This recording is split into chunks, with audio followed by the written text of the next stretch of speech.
El testamento del Dr. Mabuse.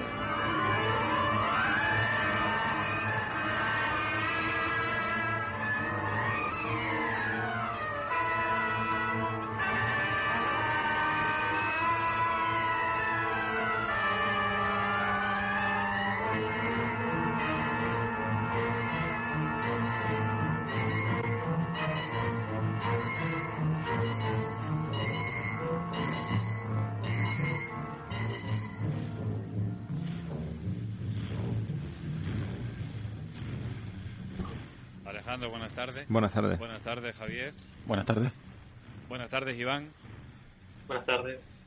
Hablamos sobre una película, como ya hemos dicho, cumbre en la historia del cine, y además que es una de esas películas que, por así decirlo, han dejado, digamos, una huella de modernidad, porque cuando uno ha vuelto a revisitar esta película, pues se da cuenta de que estamos ante una película que no parece rodada para nada en los años 30.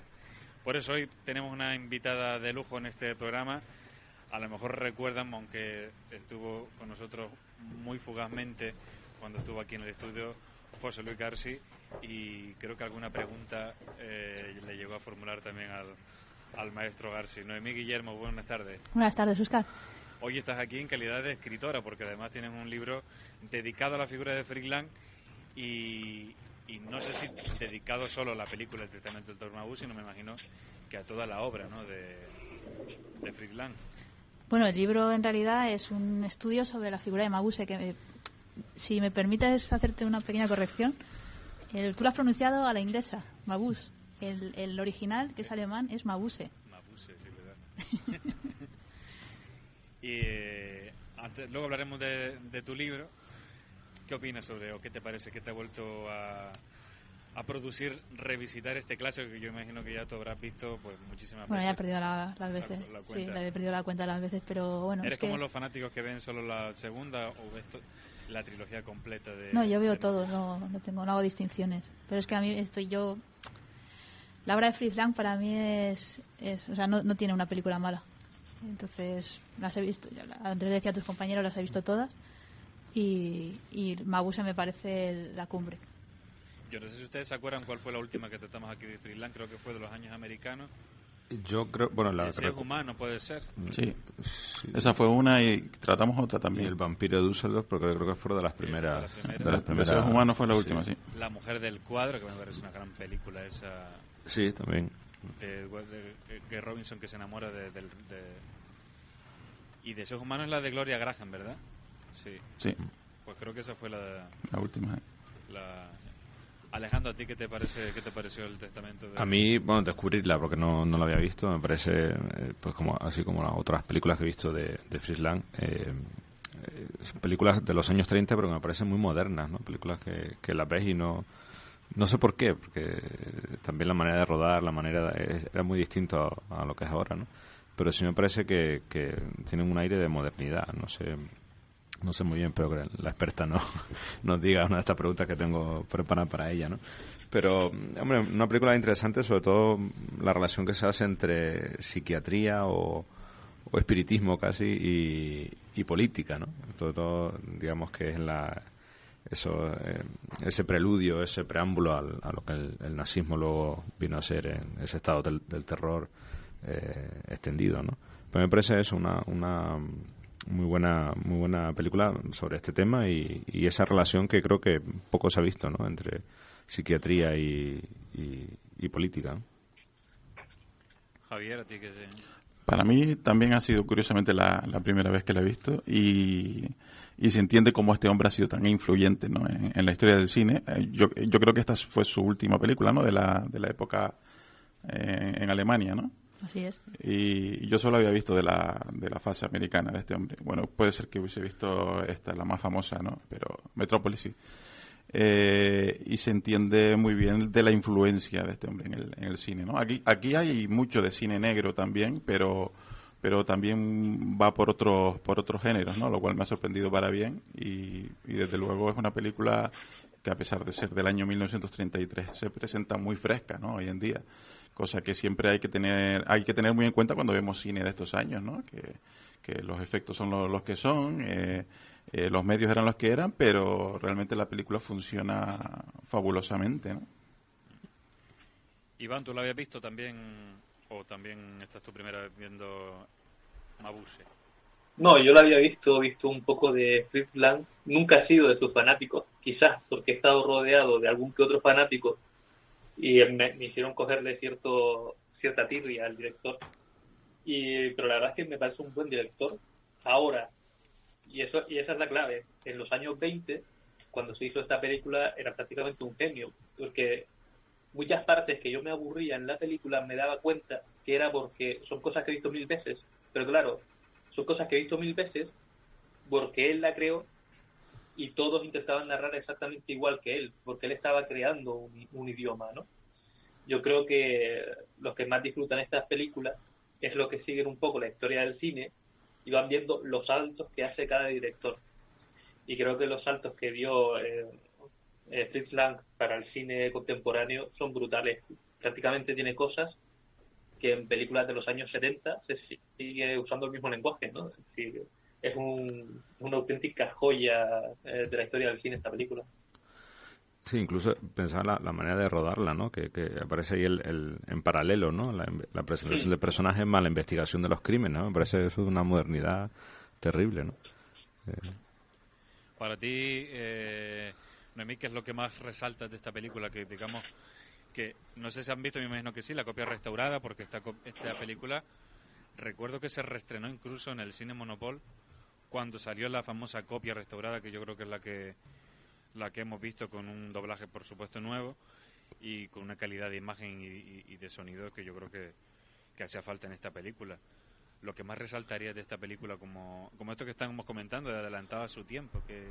Bueno, creo que de los compañeros ya han dicho básicamente lo más importante, que es una película moderna y justamente eso es lo que reivindico un poco en el libro, que todo lo que hemos visto después viene de Fritz Lang.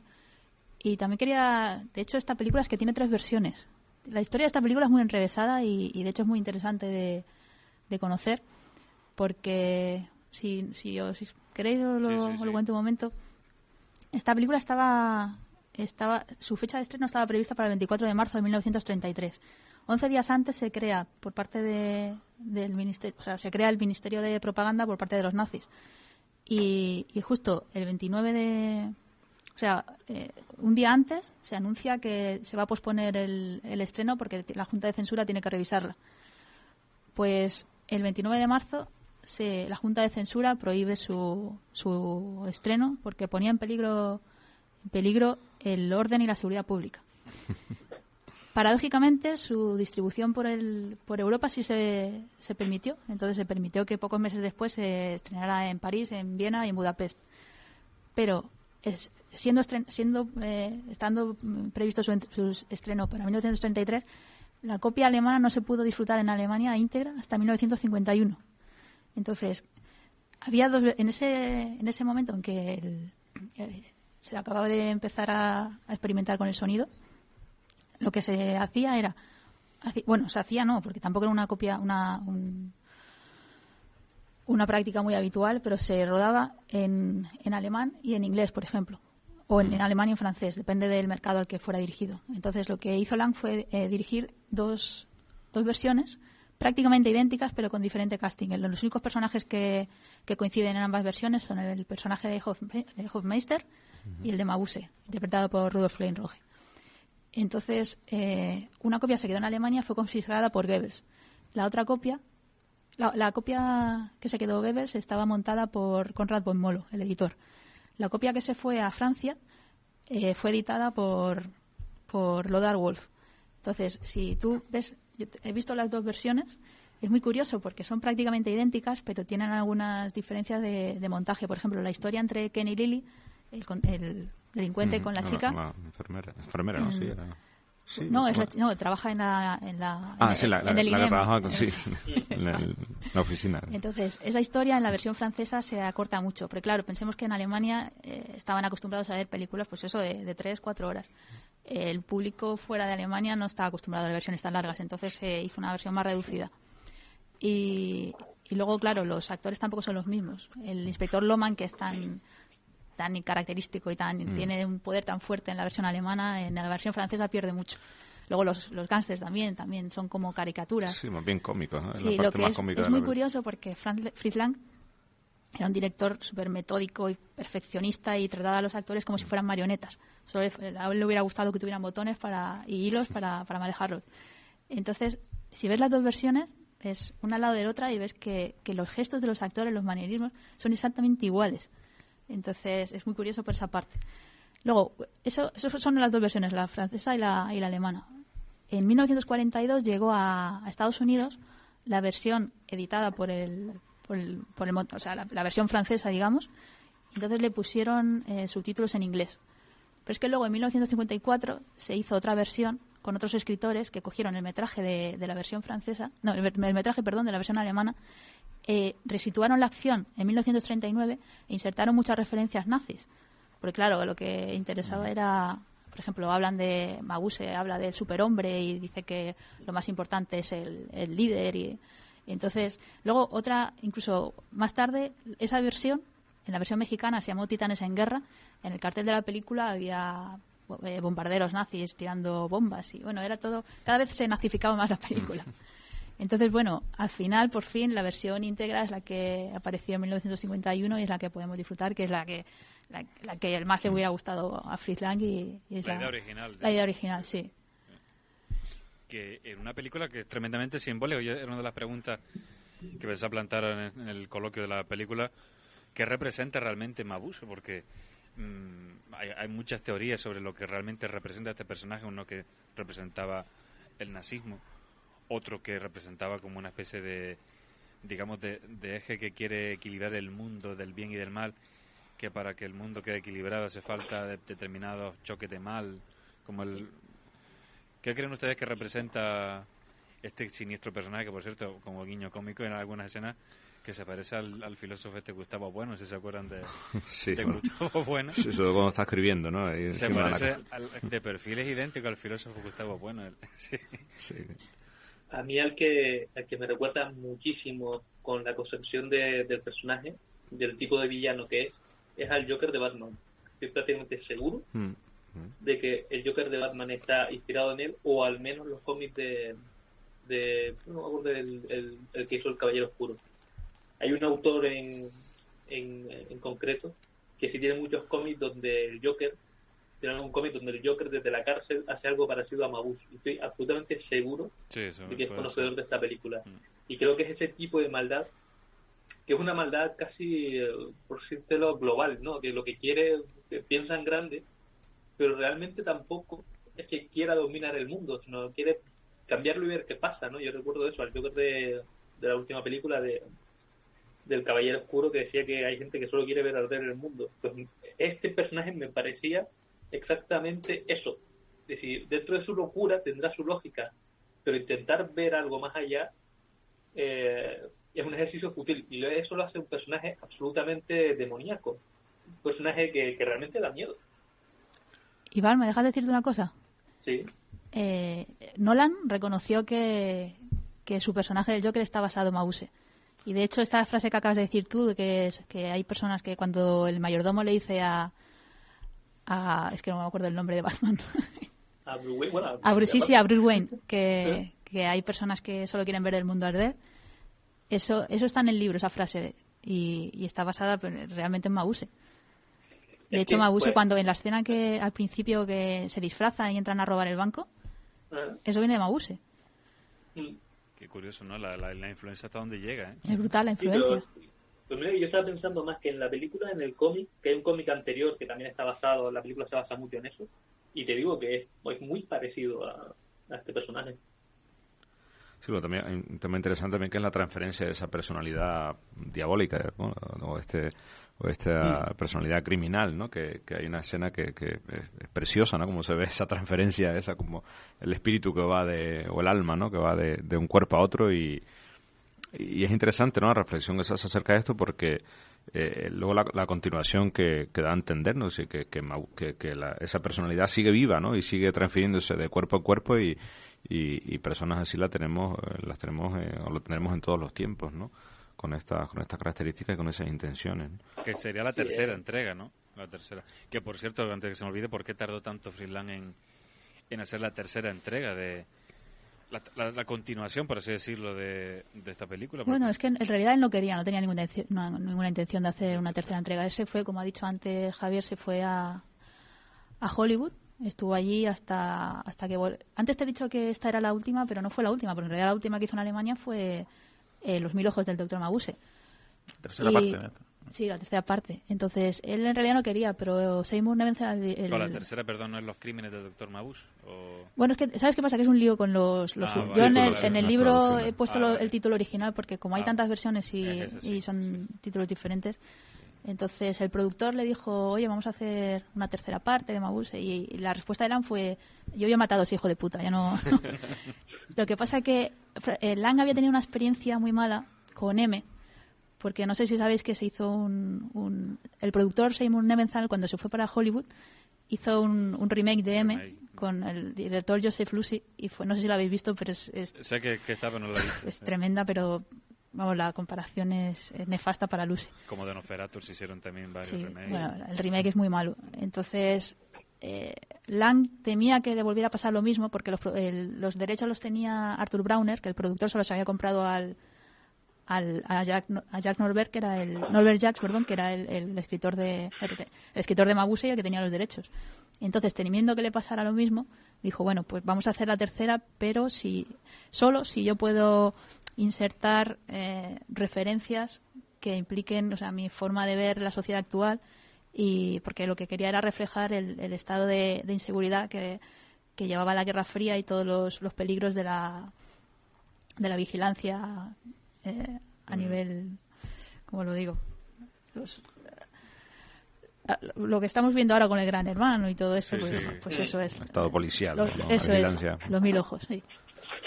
Y esa era claro, una idea interesante, sí, que por sacar tajada, pero es verdad que la película termina con esa incertidumbre un poco de lo que decía Alejandro, de que este hombre, porque es verdad que esta película, a pesar de que tiene un formato de thriller policíaco, también yo creo que tiene algo de terror, ¿no? Podría estar enmarcada dentro del género, una especie de fantasmagoría o de terror. Un poco además, transmite una claustrofobia bastante inquietante, ¿no? Es decir, bueno, ya de por sí, pero y luego al terminar la película dice, bueno, y ahora el Mabuse, ¿quién va a ser, no? ¿Y dónde está, no? ¿Dónde está este criminal, no? Y claro, empiezas tú a observar tu realidad y ¿no? Lo llevas incluso a tu vida y es eso, ¿no? Que yo había entendido también que la guionista, o no sé si era alguna de sus mujeres, la segunda mujer, también le había echado una mano con el guión, y creo que también tenía algún problema problemas no, afinidad con los nazis, y luego lo habían dejado. No sé si es una de las... no sé qué tiene eso de... Tiene mucho que ver. Sí. Es que, de todas formas, perdón, hay una cosa que yo no sé si estamos entendiendo igual, porque yo entendí que no es como si Mabuse se traspasara a otra gente, es que su locura se traspasaba a otra gente por medio del libro. Y a mí eso me parecía una referencia brutal al Mein Kampf de Hitler. Claro, sí, viene siendo lo mismo, sí, tras leer ciertas cosas, al principio lo explica cuando está en aquella ronda de médicos diciendo que las mentes se pueden ver afectadas por un terremoto, una explosión y algo así, ¿no? Y en este caso parece como tras la lectura de las memorias, bueno, del libro de este hombre, pues tu personalidad queda tocada, ¿no? Bueno, siempre se ha considerado la figura de Mabuse como una alegoría de Hitler. Uh-huh. Y a Fritz Lang le interesaba mucho eso, porque cuando se fue para Estados Unidos lo que le interesaba era pues, que sus credenciales políticas quedaran bien establecidas y que le consideraran un antinazi. Porque no estaba tan claro cuando él estaba en Alemania. Incluso le habían ofrecido la dirección de la... Claro, UFA, ¿no? Y hay, no sé si lo habéis leído, La naturaleza de la bestia, que es el libro de Patrick McGilligan, es su biografía. Uh-huh. Y si os gusta Fritz Lang es obligatorio leerlo porque es tan interesante y explica todo lo que él, o sea, lo que Fritz Lang no hubiera querido que se supiera de él. Y claro que sí, o sea, nunca fue un nazi, pero no está, tenía cierta amistad con Goebbels, eso no está muy claro del todo. A ver, también te digo, es más fácil ser antinazi en Estados Unidos que en la Alemania nazi. Sí, claro. O sea, que tampoco podemos decir que podemos criticarlo porque en la Alemania nazi no se haya puesto un poco de perfil, porque era lo normal. Sí, claro, que era por esto de nadar y guardar la ropa, como quien dice, ¿no? Por pura supervivencia. Es decir, ¿quién le dice a Hitler que no a la cara sin irte de Alemania primero? Sí, a colación de esto que acaban de decir, ¿no? También he leído como que en todos los personajes de Fritz Lang hay algo de su personalidad, ¿no? Que ha querido transmitir en esos personajes, por lo que decías, ¿no? Esas cosas de Lang que no quería que la gente supiera, ¿no? Sí. Pero que se notaban, ¿no? Incluso su manera de... antes comentaba el trato con los directores, con los actores, ¿no? Sí, lo que pasó con el vampiro Düsseldorf. Exacto, que su personalidad, incluso también... En Hollywood, pues muy bien que le fuera, tampoco lo querían mucho, ¿no? Tampoco tuvo ninguna nominación, exacto, que tuvo fama, pero tampoco era alguien para que lo invitaran a tomar café todos los días, ¿no? Pero volviendo a lo de Hitler, es que hay muchas similitudes y es muy curioso esto, porque ambos, tanto Hitler como Mabuse, van de Múnich a Berlín. Los dos ejercen un impacto hipnótico sobre sus seguidores y tienen un gran poder de manipular a las masas. Los dos utilizan gas. Los dos se autodestruyen a sí mismos antes de ser capturados por la policía. Los dos escriben un testamento donde describen sus actos horrorosos y además lo escribieron los dos en las mismas condiciones de cautividad. Hitler lo escribe en la cárcel y Mabuse lo escribe en una celda recluido. Y finalmente, lo que decía Iván de mi lucha. Pero, claro, dices, bueno, vamos a ver, no se puede catalogar a Fritz Lang de visionario porque cuando Hitler escribe Mi lucha es 10 años antes del testamento. Pero es que si leéis el libro, veis que la idea del testamento viene del libro original de Norbert Jacques, que se escribió en 1921. Entonces, ¿quién ha copiado a quién? A ver. Claro, sí, no es relación de Fritz Lang con Hitler, sino al revés. Es una especie de vidas paralelas, ¿no? Como dice... Sí, de hecho dicen que la película de cabecera de Hitler era Metrópoli, era también de Fritz Lang. Y a Goebbels le encantaba Mabuse. De hecho, el testamento, cuando cumplió 36 años, hizo un paso privado por sus amigos. O sea, la prohibió para todos los demás, pero él se la pasó íntegra. Era curioso eso, ¿no? Que le habían censurado muchas películas o varias películas y después lo ofrecían. En vez de alejarlo, lo querían tener cerca, ¿no? Había una relación amor-odio ahí. De hecho, no sé si por la afinidad no sé si habréis leído la leyenda mítica que rodea a Fritz Lang, la reunión con Goebbels. ¿Eso lo habéis leído o lo habéis...? Cuando le ofrece cuando se supone que le UFA, ofrece, claro, porque esto viene de cuando le prohíben el testamento. Entonces, Goebbels da una conferencia a los directores y gente del cine de Alemania en el Hotel Kaiserhof. Entonces les dice que el Ministerio de Propaganda pues que se va a encargar de regular las películas y tal, pero que a ellos no les interesa poner trabas ni nada a los cineastas. Y cosa que después se vio que no. Y entonces, la leyenda dice que en esa reunión hay gente que dice que fue Goebbels quien se acercó a Lang y le dijo, tenemos que hablar de la película para ver qué hacemos con ella y tal. Hay gente que dice que fue el productor Nebenzahl que le dijo a Lang, oye, como no nos la van a dejar pasar, vete a hablar con él, concertas una reunión y a ver qué pasa. Y otros dicen que fue el propio Lang que dijo, no, Goebbels es amigo mío, ya voy yo a hablar con él. Entonces, se supone que esta reunión tuvo lugar a finales de abril de 1933 y es la que Fritz Lang describe en entrevista tras entrevista. Y es muy curioso porque hay muchos vídeos en YouTube que podéis ver y siempre es como una película donde él es el protagonista, pero siempre hay algún detalle que cambia. Entonces eso te hace sospechar ya. Y entonces él dice que va a hablar con él y pensando que van a hablar de la prohibición del testamento y al final Goebbels le ofrece ser el jefe de la UFA. Entonces Lang mira el reloj y ve que no le da tiempo y tal, y esa misma tarde se marcha de Alemania para no volver nunca más. Bueno, pues hay un montón de pruebas que dicen que eso no puede ser verdad, porque por ejemplo en su pasaporte hay muchos sellos de idas y venidas a Alemania en los siguientes 4 meses. Luego hay muchas cosas que no concuerdan. Y luego aparte de que Goebbels era muy metódico y siempre apuntaba todo en su diario. En su diario no dice nada de ninguna reunión con Lang. Entonces dicen que podía porque Lang más que mentir lo que hacía era embellecer las cosas y engrandecer su leyenda. Entonces dicen que lo que podía haber pasado es que hubieran tenido varias reuniones cortas y que lo hubiera embellecido todo para crear su mito. Sí, la miticidad del antihéroe. Y además, perdona Iván, esta reunión salió a la luz en 1940, o sea, cuando ya la película se iba a estrenar en Estados Unidos, 10 años después.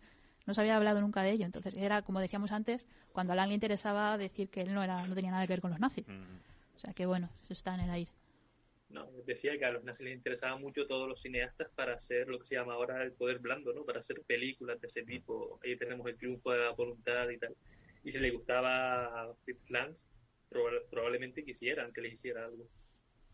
Sí, claro, él quería ganarse la confianza de todos los grandes, porque lo que tú decías, claro, ¿no? La censuraban, pero después en fuero interno reconocían que este hombre era un genio. No, es genial, además que se encargaba de todas sus películas. Estoy hablando del nivel Ungo, ¿no? Después de Wagner, nadie ha tratado las leyendas, los mitos fundacionales de Alemania, ¿no? De los pueblos germánicos, ¿no? Es decir, el nivel Ungo con Wagner se estrenó un teatro se hizo un teatro para estrenar la ópera, y la ópera es un adelanto al cine, y luego viene este hombre alemán, hablando de, alemán, nació en Viena, ¿no? Bueno, sí. como Hitler, ¿no? Que también era austriaco. Pero claro, ¿quién refleja mejor que este hombre lo que es el espíritu alemán, ¿no? Las características alemanas, ¿no? Especialmente fundacionales, ¿no? Como una raza superior, una raza distinta, superior. No me extraña que los nazis quisieran tenerlo cerca. Y hay una cosa en la película que también me llamó la atención, que es que no sé si ustedes también lo notaron, que hay cierta influencia al Drácula de Tom Browning, sobre todo con algún personaje que se parece un poco a Renfield.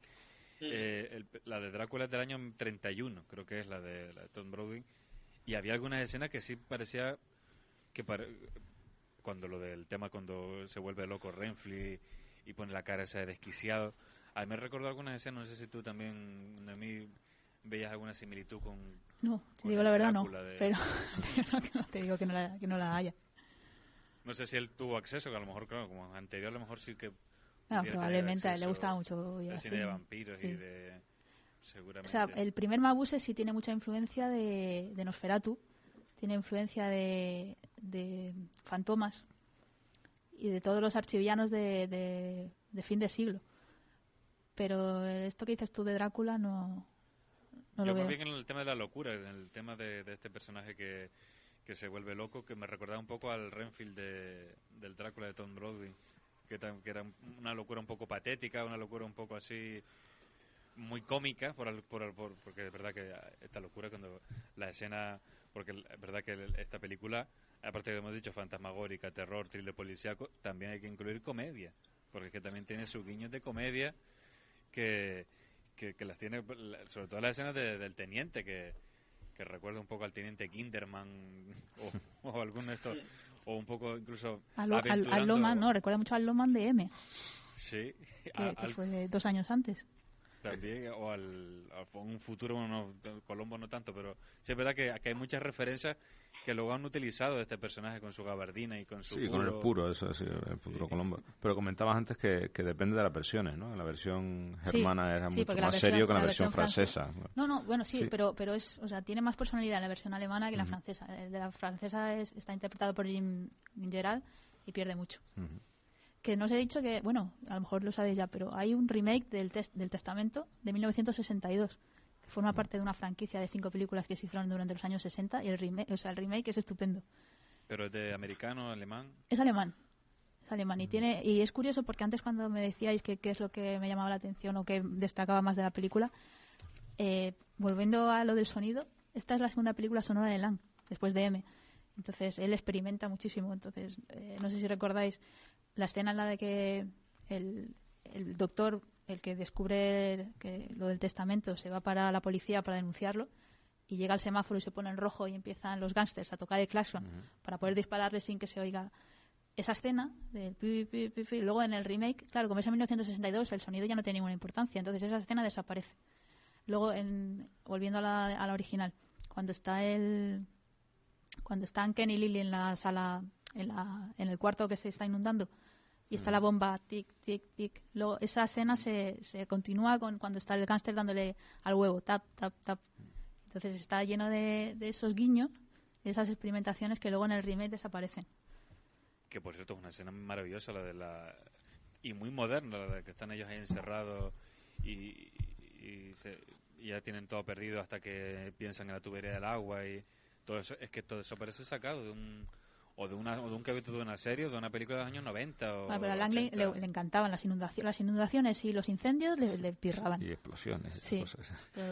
Es curioso, ¿no? La escena esa da una sensación bastante incómoda, ¿no? Porque estás ahí, va a estallar eso.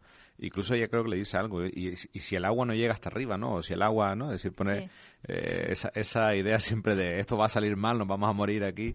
Es una escena bastante, lo que decía antes, ¿no? Da una sensación de modernidad bastante curiosa. Y lo que es también tremendo es que con la fecha esa, que no hay efectos especiales. Por ejemplo, la escena final de cuando explota la fábrica, eso era o sea, no era una maqueta, era una fábrica de verdad.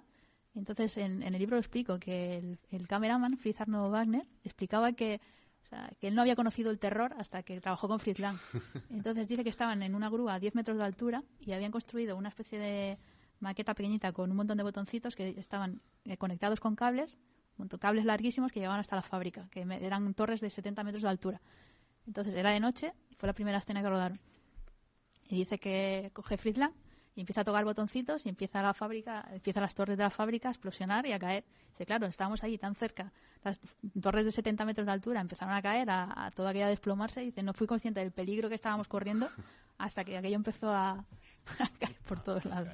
Sí, me imagino que todas las películas eran superproducciones, ¿no? Bueno, Metrópolis creo que fue la más cara, ¿no? Como no fue la última cara porque ahí se cargó a la UFA. Exacto, se cargó, la arruinó, ¿no? Pero me imagino que es también todo, ¿no? No era nada... Es decir, todo eran decorados, se construían, pues la fábrica se construía, es decir, no era algo fácil, no era algo barato, ¿no? Sino que... Sí, eso iba a decir que esta película, una de las cosas que tiene interesantísima destacar, los efectos especiales, que es lo que decíamos antes, que no eran frecuentes en el año 33 unos efectos especiales tanto cuando parece que el Mabuse posee el cuerpo, esa presencia fantasmagórica, esa presencia, digamos, como parece de un muerto viviente, y por supuesto pues las explosiones también, y la escena esa que no lo sabía, que es que esperamos que es impresionante, ¿eh? Sí, la persecución final también es muy moderna, ¿no? Eso de estar siguiendo a alguien y se te pincha una rueda, vaya. ¿No? Ese tipo de meter sorpresa, o esos giros de... O se cruza alguien en el camino. O se cruza alguien, ¿no? O se cruzó aquel carro de caballos en medio de una carretera, ¿no? Esa persecución ya aparecía en la de 1922, que era más moderna todavía. Pero, por ejemplo, la aparición de Mabuse como fantasma, ¿sabéis cómo lo hicieron? Cogieron tubos de mercurio. Entonces les pusieron, le pegaron cabellos blancos, y entonces para hacerle el cerebro. Y luego cogieron cáscaras de huevo para hacerle las córneas y se las pintaron. Curioso. Sí, lo más que hubiésemos pensado era una transparencia, ¿no? En un montaje, una transparencia y ya está, ¿no? Pero pues mira, es más difícil aún. La artesanía, ¿no? La artesanía de los efectos de la época es tremenda, ¿no?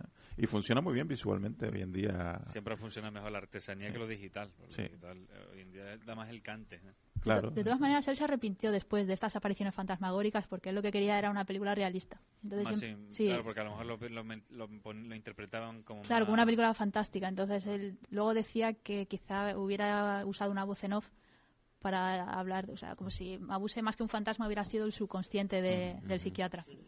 Sí, bueno, eso se ve en la persecución final, ¿no? Más que una imagen muy nazi, por decirlo ahora, ¿no? En un Mercedes, ¿ver? Y atrás aquel conduciendo a toda velocidad y el Estado, ¿no? Lo que repetía al final, el imperio del crimen, el imperio del crimen, el imperio del crimen, ¿no? Y luego va llegando al hospital y él mismo Mabuse el quien le abre la puerta, ¿no? Parece que hay una... Es bastante...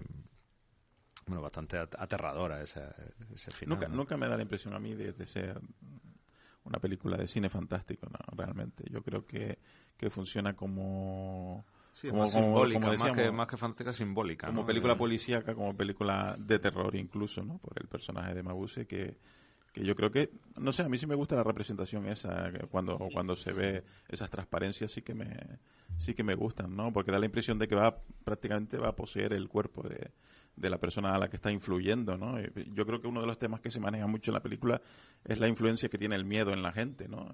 Cómo coarta la libertad de las personas y demás. Y yo creo que es una de las cosas interesantes de las que se trata, ¿no? De ahí esa similitud con el personaje de Hitler, ¿no? Pues la verdad que la película, yo creo que también es una película que es recomendable para quienes no la habíamos visto, verla una segunda vez por lo menos, porque yo creo que está llena de detalles que en una primera vez igual se te quedan un poco en el tintero, ¿no? Porque el argumento es bastante enrevesado, ¿no? Sí, luego el montaje que tiene, que es un paralelo, ¿no? El personaje presenta la historia de Mauser más la investigación de los crímenes. Exacto, sí. Llega un punto en cosas. que tú dices, bueno, y desde que te pierdas o pierdas un poco la atención, pierdes la historia.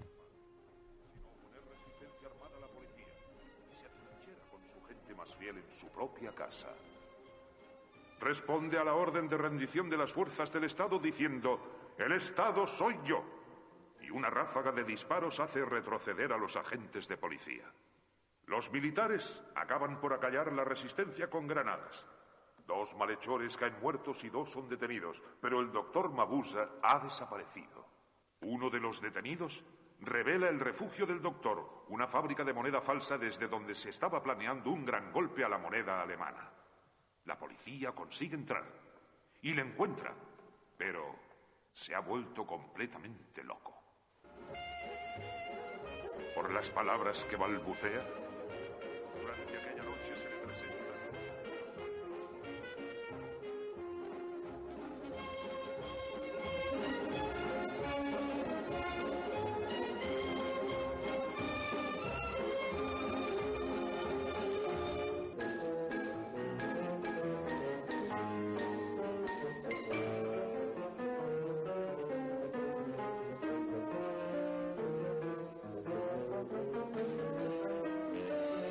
Y seguimos con Noemí Guillermo, ahora para hablar un poco de su libro, Mabuse, el eterno retorno, que lo del eterno retorno es muy de filosofía nietzscheana, no sé si... Claro, tiene un guiño ahí, porque, bueno, Mabuse, Lang, estoy confundiendo a Mabuse con Lang. Lang concibió a Mabuse como, eso es lo que decía, como un superhombre. Y además le confirió el don de la inmortalidad, porque en el Mabuse original, en la novela, Mabuse moría al final. Y Lang lo que hizo fue volverle loco para darle la capacidad de volver. Y no volvió una vez, sino que volvió hasta las 13 películas que se han hecho sobre Mabuse. ¿Cómo nace esta idea del libro? Porque eres gran admiradora de Lang, de la película, de todo un poco. ¿Por qué nace el momento de escribir? Bueno, es una historia, es un poco larga, pero te lo voy a resumir en eso, en una mezcla de fascinación por la filmografía de Lang, en especial por la figura de Mabuse, y en una indignación personal por lo que decíamos antes, porque ha sido tremendamente influyente en todos los archivillanos del cine posteriores. Y tú ahora preguntas a cualquier persona quién es el peor malo, el más villano de la historia del cine, y te dicen, pues eso, el Doctor No, el Joker de Batman, el Darth Vader, pero nadie te va a decir Mabuse. Entonces mi idea era, pues eso, reivindicar a Mabuse como el archivillano definitivo, porque ha habido archivillanos antes que él, pero no han atesorado esa carrera tan brillante, bueno, brillante entre comillas, o sea, tan malvada. Y luego reivindicarlo también como un mito moderno, como Drácula, como Frankenstein, porque creo que se lo merece. Sí, que es un personaje que ya tiene una miticidad, digamos, más allá de la propia película, ¿no? La escala de influencia, sí. Bueno, eso y también, claro, gracias a la ayuda de los editores y de José Luis García, que no quiero olvidarme de él, que fue el que lo leyó y que insistió en que este libro tenía que publicarse. Y yo tenía mis dudas porque yo pensaba, ¿pero a quién le interesa el Mabuse si nadie conoce a Mabuse? Hay que decir que el libro está prologado por José Luis García. De hecho, déjame decirlo que es lo mejor del libro, el prólogo. Bueno. Y epílogo de Luis Alberto de Cuenca. También. Lo segundo mejor del libro. Y digo segundo porque es más corto, pero vamos, son maravillosos los dos. Bueno, tú has quedado en el podio. Tú eres lo tercero. Mabuse no sabemos, pero... Sí, yo quería preguntarte sobre esa idea de que los personajes de Fritz Lang son lo que te dije, lo que te preguntaba antes, ¿no? Te sugería antes, que son siempre autobiográficos, ¿no? Es verdad que en todas las películas aparece un rasgo de él, ¿no? La mano en el cuadro, el monóculo. Si realmente hay mucho de Fritz Lang en los personajes, en todos, en este y en... Bueno, yo creo que hay mucho de cualquier director o de en una película, lo que pasa es que no quieren reconocerlo. En el caso de Fritz Lang sí que es evidente, sobre todo si conoces su biografía, pues te das cuenta de que hay temas que se repiten y, por ejemplo, el tema del suicidio. Uh-huh. Hay un episodio muy importante en su vida que también forma parte de la leyenda, porque nunca ha quedado claro si fue cierto o no, que fue el suicidio o asesinato de su primera mujer, no se sabe. Y bueno, él de hecho nunca reconoció que había estado casado con ella. Se llamaba Lisa Rosenthal y se casó con ella muy joven. Y bueno, parece ser que el episodio, él era amante de Thea von Harburg, la que fue después su mujer reconocida. Y la guionista, bueno, la guionista de Mabuse, su guionista de hasta que se divorciaron y él se fue para Hollywood y ella se quedó con los nazis. y entonces se supone que Lisa Rosenthal los encontró a los dos en la cama y Lang tenía una pistola en casa. Entonces se dice que Lisa se suicidó en la bañera. Otros dicen que hubo un forcejeo entre los dos y que la pistola se disparó accidentalmente. El caso es que la policía aquello se cerró rápido porque tampoco les interesaba. Era un director muy conocido y de mucha fama en Alemania. Entonces, aquel fue un capítulo muy oscuro. Él nunca habló de eso, pero y bueno, ahí tampoco está probado. Pero bueno, está ahí. Y entonces, si mira la filmografía de Lang, yo creo que la filmografía de cualquier director la que incluye más suicidios. Entonces, el tema de la culpa también tiene mucho peso. Si él se sentía culpable o no, la culpa está ahí en todas sus películas. Y bueno, eso... Sí, son personajes que no encuentran redención, ¿no? Son personajes que luego están ahí, sí. a lo mejor aludiendo también a eso del eterno retorno, ¿no? Esa eterna permanencia del personaje, ¿no? Sí. El quedar, y luego él él hacía muchos, igual que Hitchcock hacía cameos, él hacía cameos de manos. Salen Sí. muchas de las manos que salen, sobre todo Sí, cuando la mano están en el cuadro. estrangulando o matando a alguien, esos primeros planos de manos son de Lang. Sí, decían la influencia de... No, en todas las de Hitchcock vamos a buscar a Hitchcock, ¿no? Sí. Siempre el cameo, y aquí buscando la mano o el monóculo, dicen que también aparece... No, más las manos. Más las manos, Sí. ¿no? Decían la influencia de este hombre, de Fritz Lang en Hitchcock, en Bueno, Spielberg, brutal. en Peter Se odiaban Jackson. el uno al otro. Sobre todo Fritz Lang a Hitchcock, porque él siempre pensaba que el título de maestro del suspense le correspondía a él, no a Hitchcock. No, pues que Hitchcock Y tiene siempre una- tuvo esa espina ahí clavada. Pero es verdad que tiene muchas cosas en común y que Hitchcock, muchas cosas. De hecho, ese es de Carol Reed. El hombre que sabía demasiado. Hay una escena que hay en un asedio que está cogida del Mabuse original de 1922. Bueno, como esas muchas. Igual que la de, bueno, esto lo has dicho José Luis García también, la de Secreto tras la puerta. Es una especie de Rebeca. Sí. Rebeca, ¿sí? Prácticamente. Es la, No, tiene muchas la cosas en Rebeca, común, son sí. otras vidas paralelas. Bueno, incluso con la mujer, ¿sabes? Alma Sí, y Thea von Harburg tenían muchas cosas en común. Y... Sí, lo que pasa es que en general, ¿no? En esto de la cultura cinematográfica es mucho más conocido para el público, digamos, no tan entendido Alfred Hitchcock que Fritz Lang, ¿no? No sé, ¿qué recomendarías tú a personas que quisieran iniciarse en este tipo de cine, en Fritz Lang? Está muy bien la idea de partida del libro, porque eso de reivindicar la figura del Dr. Mabuse como un archivillano o como el mejor archivillano de la historia del cine, viendo la película entiendes el porqué de esa reivindicación, ¿no?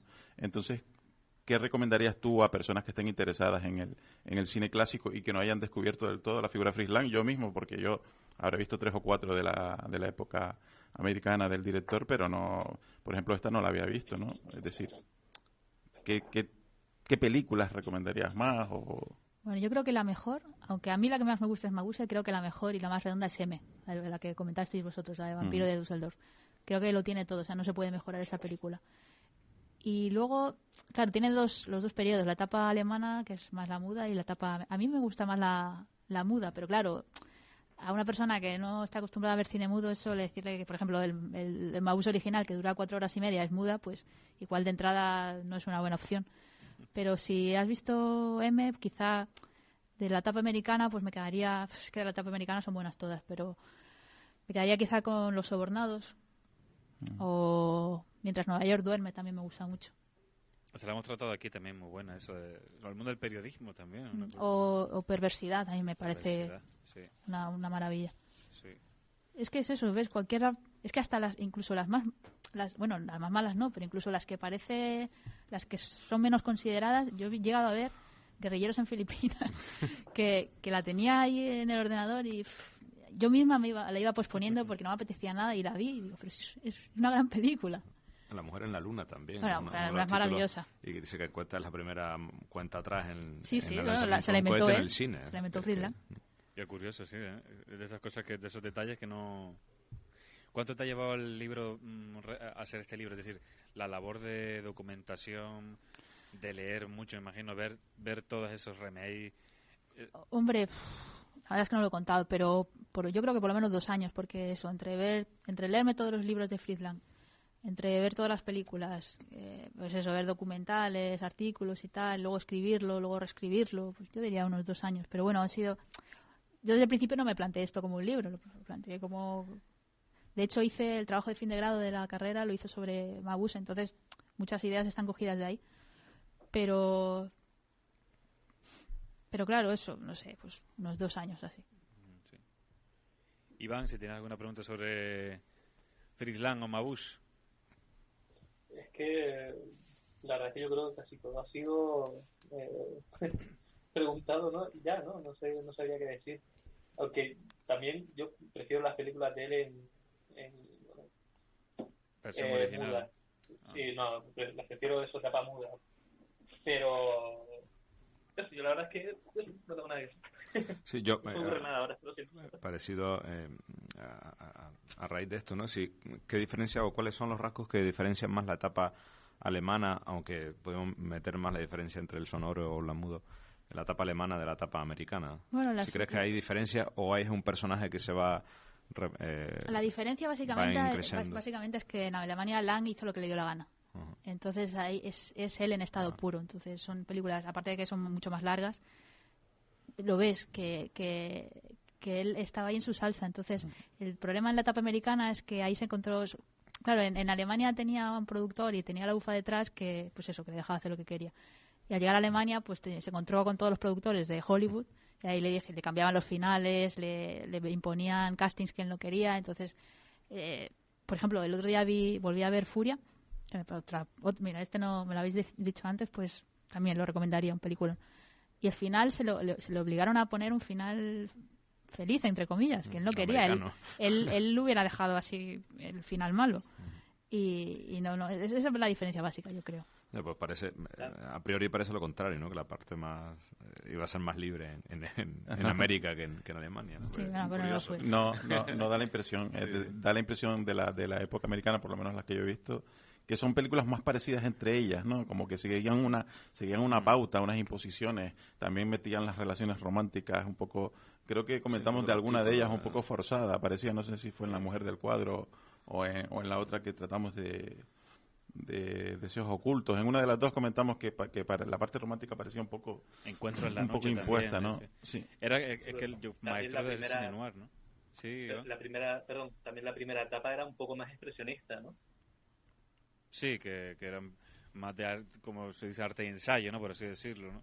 No, te digo que a mí me gusta mucho el expresionismo alemán y por eso me gusta también las primeras películas de él. En la etapa americana, donde yo creo que se parece un poco, tiene similitudes al cine de Alfred Hitchcock, o el de Hitchcock se parece al de Fritz Lang, porque en la época alemana, yo no he visto películas de Alfred Hitchcock que se parezcan a la época alemana de... No tienes razón. Pero eso, básicamente es que en Alemania él era el Führer. el que mandaba ahí. Claro, él ahí podía... O sea, estaban todos aterrados. Entonces eso se nota. En América no pudo hacer lo mismo. En el libro, Noemí, cuentas todas las 3 películas, por lo menos las 3, quitando luego las que se hicieron como remake oficiales de Mabuse. En el libro, mira, analizo toda la historia de Mabuse. Empiezo con el libro de Norbert Jacques de 1921, luego paso a la trilogía de Fritz Lang, luego paso a la franquicia de 1960 de Arthur Brauner, que rodó 5 películas en 4 años. Luego hay un capítulo de rarezas, que es cine de autor sobre Mabuse, que ahí encontramos desde arte y ensayo hasta las trashy movies de Jesús Franco a una de Chabrol. Y luego pasamos al doctor Mabuse del siglo XXI, que es un Mabuse, igual que Mabuse ha cambiado de cuerpo, pues también ha cambiado de siglo y de continente porque es un Mabuse americano.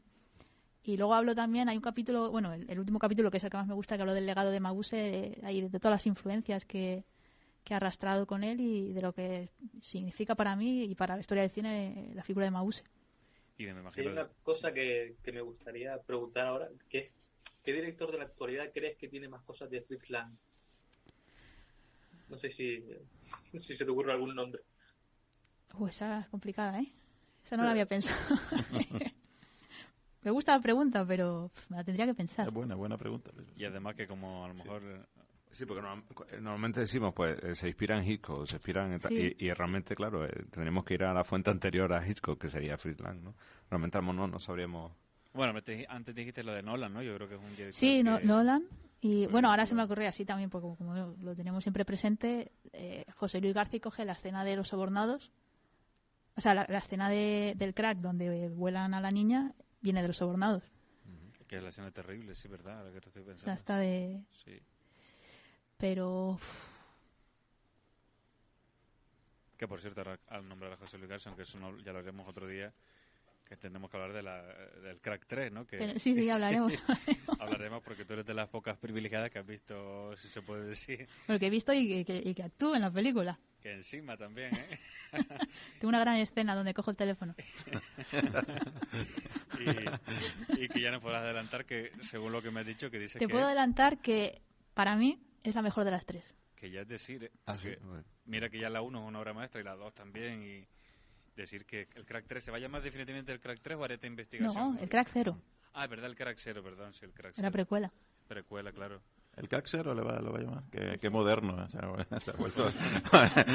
Muy americano, José Luis García se ha vuelto muy moderno.